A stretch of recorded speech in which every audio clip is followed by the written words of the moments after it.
have a picture of the 2012 IBC, and believe it or not, this code has been out for uh, almost 2 years. It came out in May of 2011, and hopefully all of you have a copy and that you've been able to flip through it to kind of understand how many things have changed. And the nice thing about taking the 2012 IBC and flipping through it, we have these margin markings, which allow you to see at a glance what the changes are. And on the slide here, it tells you what each of the markings mean. And first we have the solid vertical line in the margin, which tells you that there has been a change. And then we have this arrow here, which tells you there's been a deletion. And we have the single asterisk, which tells you that a text or table has been relocated.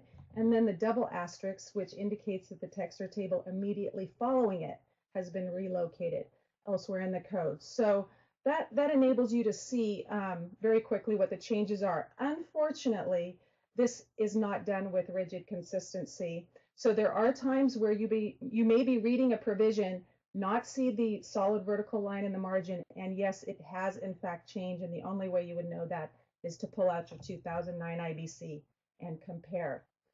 We do like to highlight this section 105.2, Work Exempt from Permit.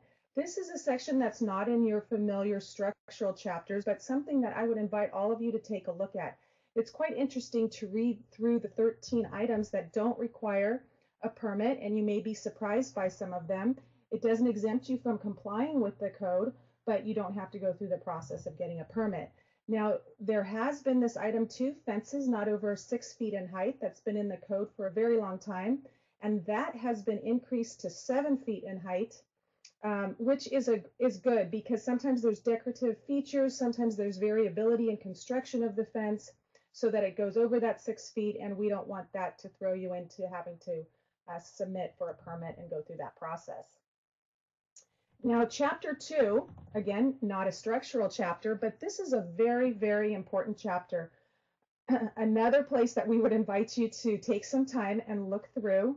We find that through code questions we receive, many of them can be answered simply by going to chapter 2 and looking at the definitions. Believe it or not, there's more than 700 definitions in chapter 2. And what's different between the 2009 IBC and the 2012 IBC is that you will find all definitions collected in chapter 2. You will not find the actual definitions in any of the other chapters. There are just pointers in the other chapters telling you to go back to chapter 2. So chapter 2 is the home of all definitions. Used to be that they were sprinkled about in the individual chapters. Sometimes they were in chapter 2, sometimes they were in the individual chapters. But now you simply go to chapter 2. And then another thing that I'd like to draw your attention to here is that all defined terms are in italics. So as you're reading the code and you see words in italics, you may be asking yourself, why are they in italics? Well, the reason is that there is a very specific definition.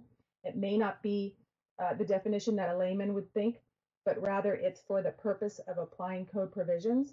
And so that italics tells you to go to chapter 2 and read the definition.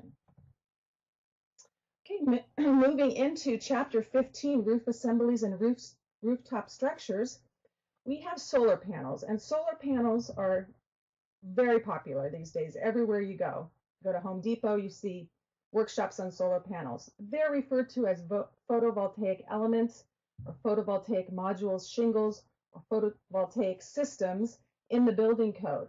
And we have listed a number of sections that have been revised or added in the 2012 IBC that address these photovoltaic elements.